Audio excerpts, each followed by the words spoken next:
everyone. Today we're discussing one of my favorite topics. I absolutely love dispelling myths, misconceptions about being a virtual assistant. I pretty much just like telling everyone my opinion, and telling people that they're wrong in their own way, in a nice way. We'll put it that way.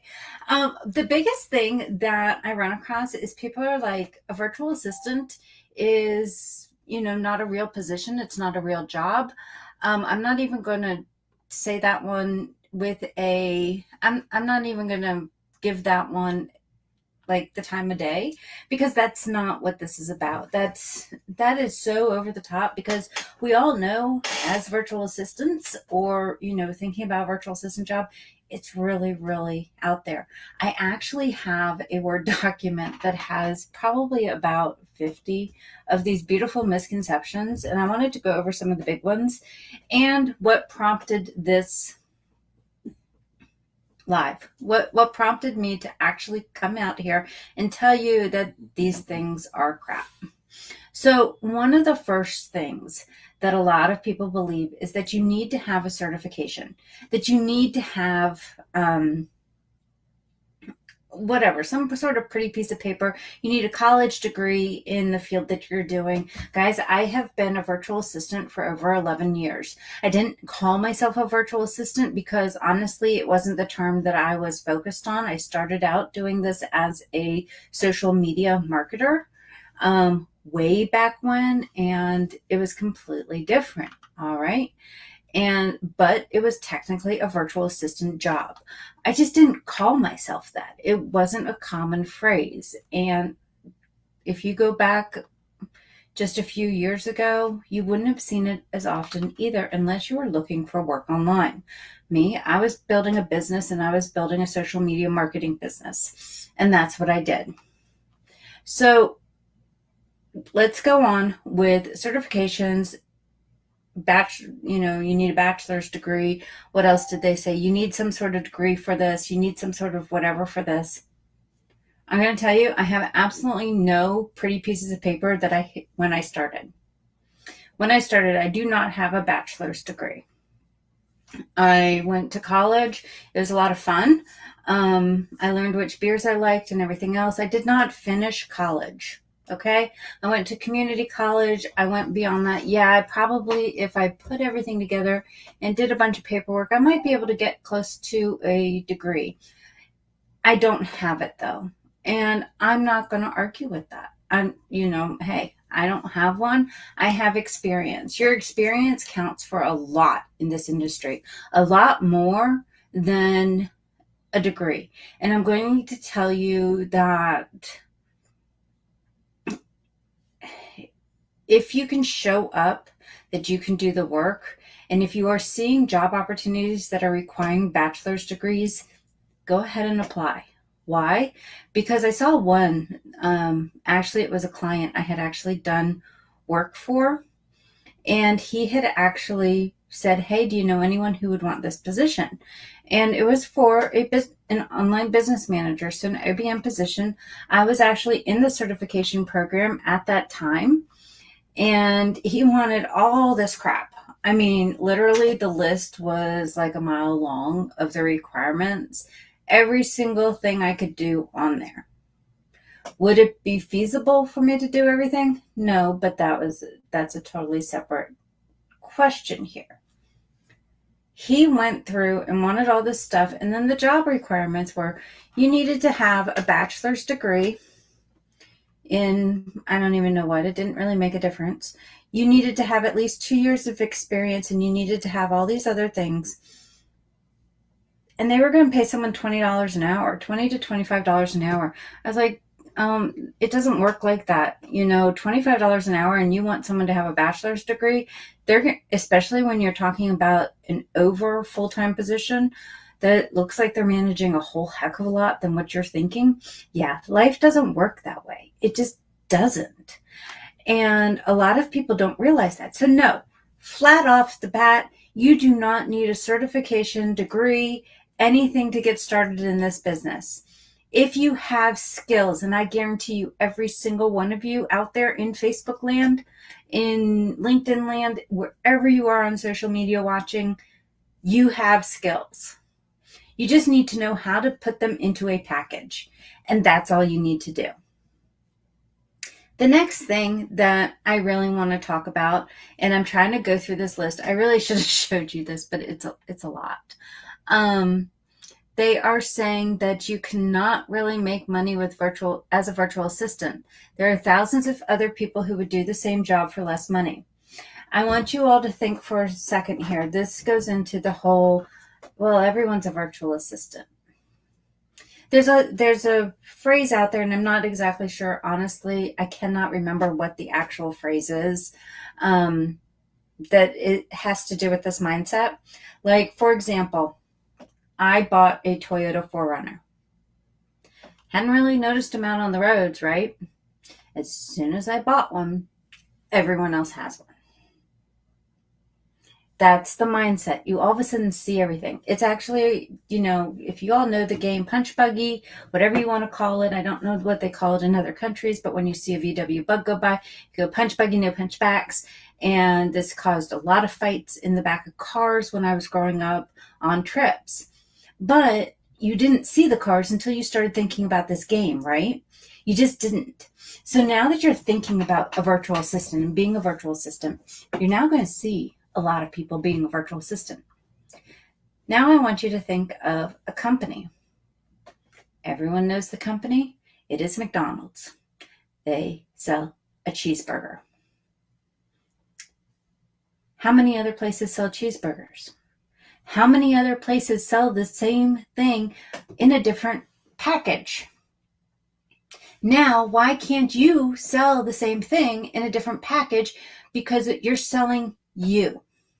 You're selling your personality, how you handle things. You are different. Just like a McDonald's cheeseburger is different than a Burger King cheeseburger.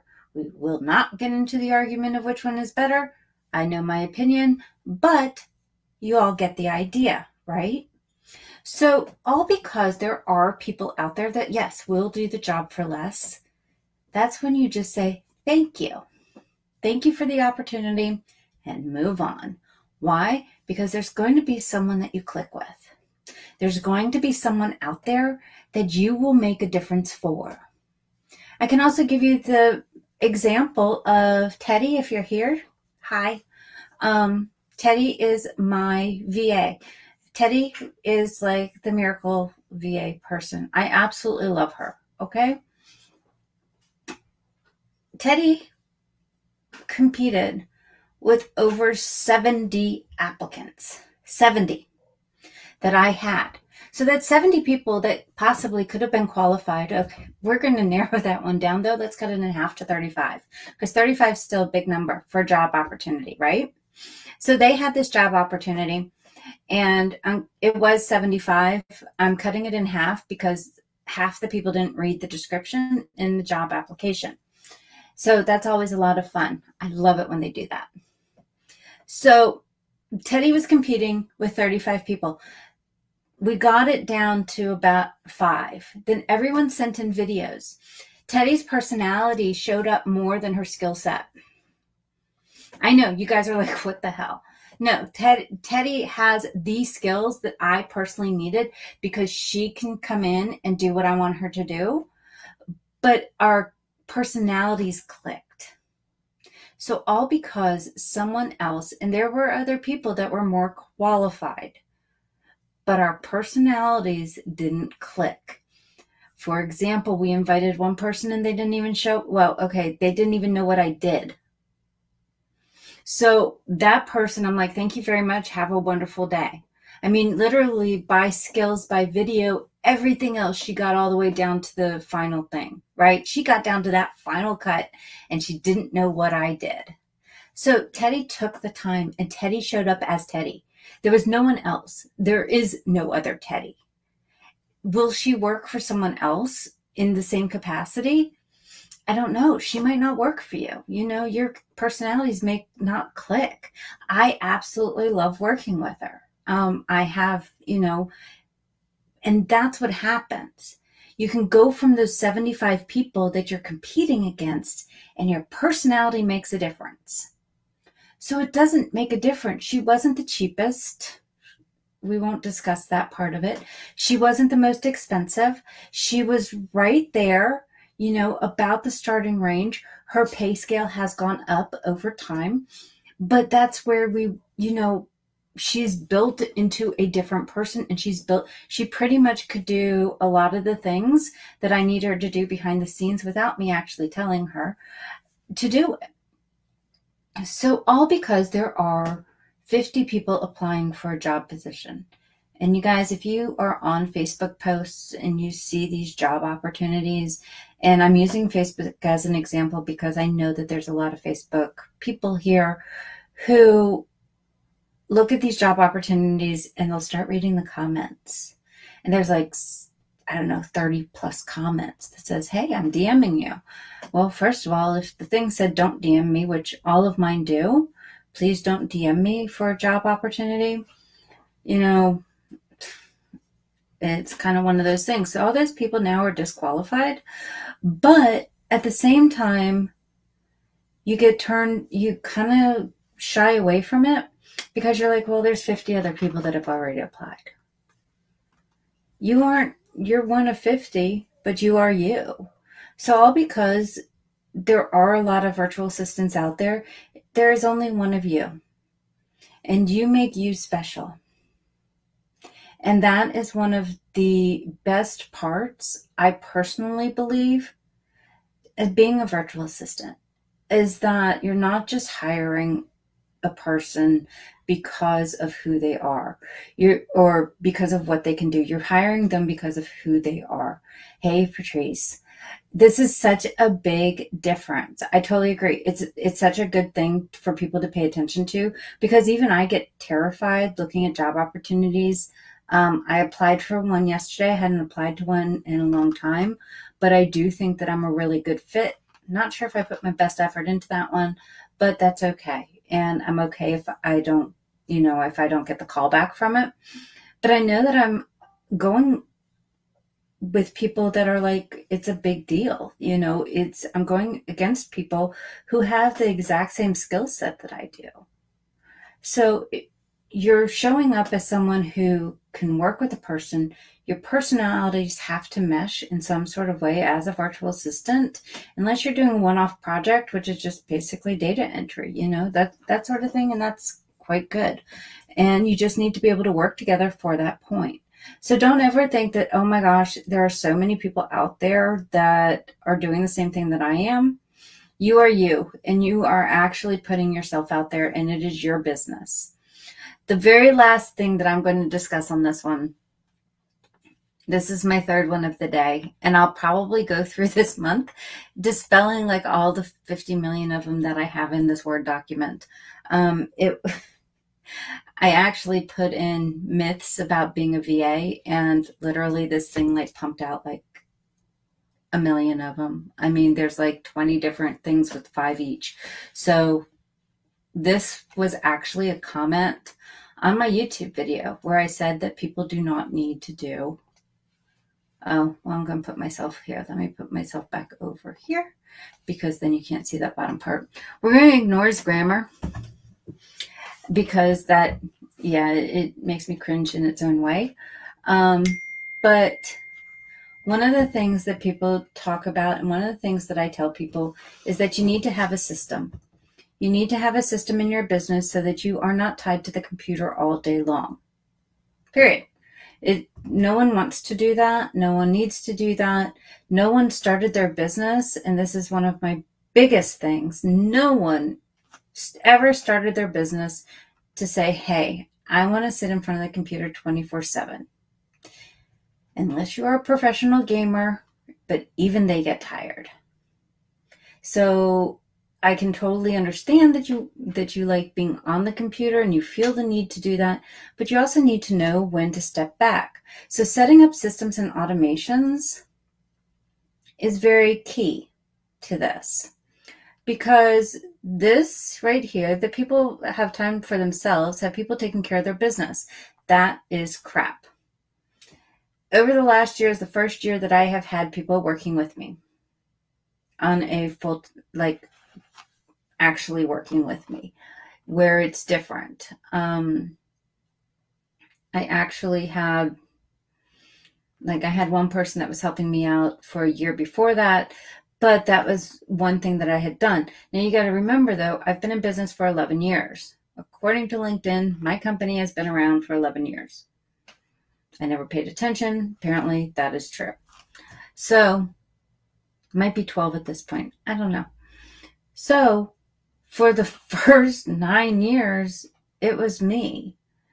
I'm posting, there's a live going out. It's actually, I think it's going out on Friday at 3 o'clock. It's a recording that I actually did 2 years ago of my time blocking management, because doing these videos and doing lives and things like that were not that big of a deal.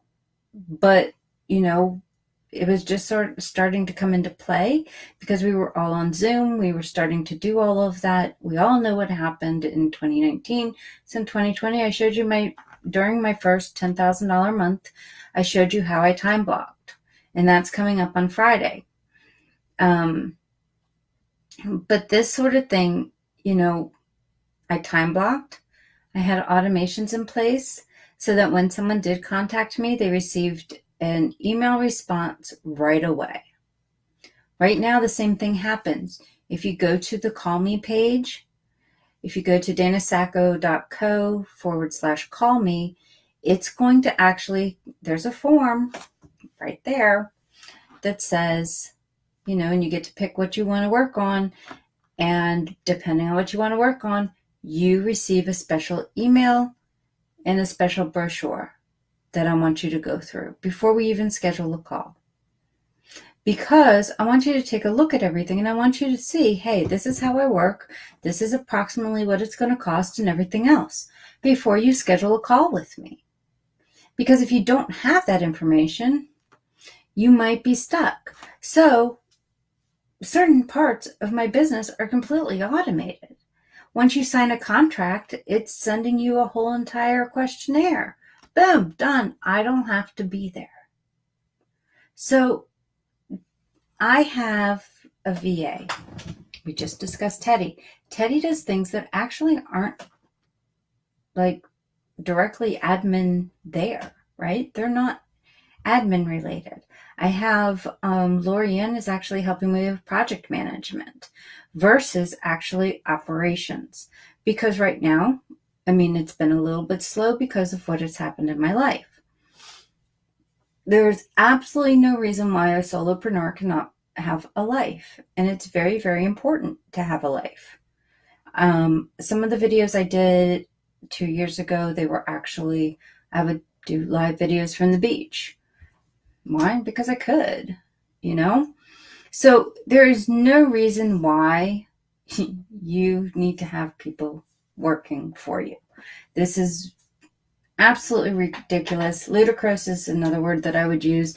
It's just one of those things. It's not that important, guys. So don't take this to heart. That's crap. That's crap. It is not necessary. So the biggest thing I want you to take away from this is we discussed the fact that you do not need a certification for this. You don't. All because there are other people being a virtual assistant doesn't mean that you aren't showing up as you. And so you are offering your services, your expertise, and your personality and your skills. It's a lot rolled into one. The third thing is that you need to have a team in order to have a life. And again, that is crap. Because you do not need a team in order to do certain things. Like I said, Teddy does the extra stuff that, you know, hey, it definitely helps me. The YouTube channel, all of that thing, she puts it all out there. For me, that's awesome. I don't want to do that. I didn't want to learn video editing. You know, it was just something else that I didn't have time for. So having someone be able to do that for me, that's a plus. So I hope that helps dispel 3 myths about being a virtual assistant. And like I said, we'll probably go over, and I'll probably do some shorts over the next couple weeks of other things that are there. So take it to heart, take it to how you're thinking, that a lot of the myths that are out there, they are just that, they are myths. If you hear someone say something negative about being a VA, double check with that and see if it actually is true. And if you have questions about it, go ahead and comment and let me know. Say, hey, what about this? And there's a lot of them out there. I can tell you that. So I hope that this helps you, and I will see you guys soon. Have a great day.